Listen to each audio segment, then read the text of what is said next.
রাকিব, জানো এই যে এই হাড় দুইটার নাম কি? জানো না? চলো শিখাই দিই আর কি। এই যে হাড় যেটা দেখা যাচ্ছে, এই হাড় দুইটাকে আমরা বলি কিন্তু হিপ বোন।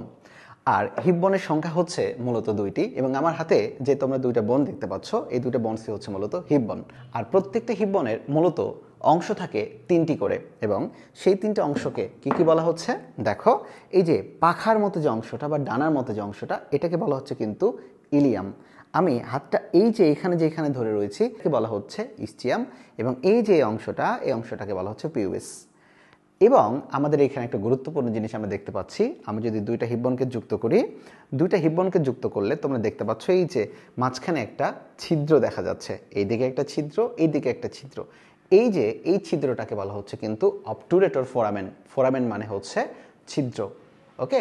আর অবটুরেটর ফোরামেন দিয়ে বিভিন্ন নার্ভ, বিভিন্ন ভেসেল যেমন আর্টারি, ভেইন ইত্যাদি পাস করে।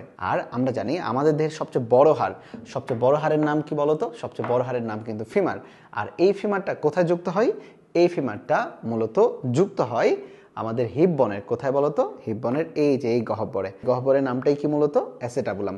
তাহলে আমাদের হিপ বন নিয়ে গুরুত্বপূর্ণ তথ্যগুলো কি কি? হিপ বন হচ্ছে সংখ্যায় দুটি, এবং এই হিপ বনের প্রত্যেকটা হিপ বনে তিনটা অংশ থাকে, ইলিয়াম, ইসচিয়াম এবং পিউবিস। আর হ্যাঁ, এই যে ইলিয়াম, এই ইলিয়ামটা মূলত দেখতে পাখার মতো বা ডানার মতো।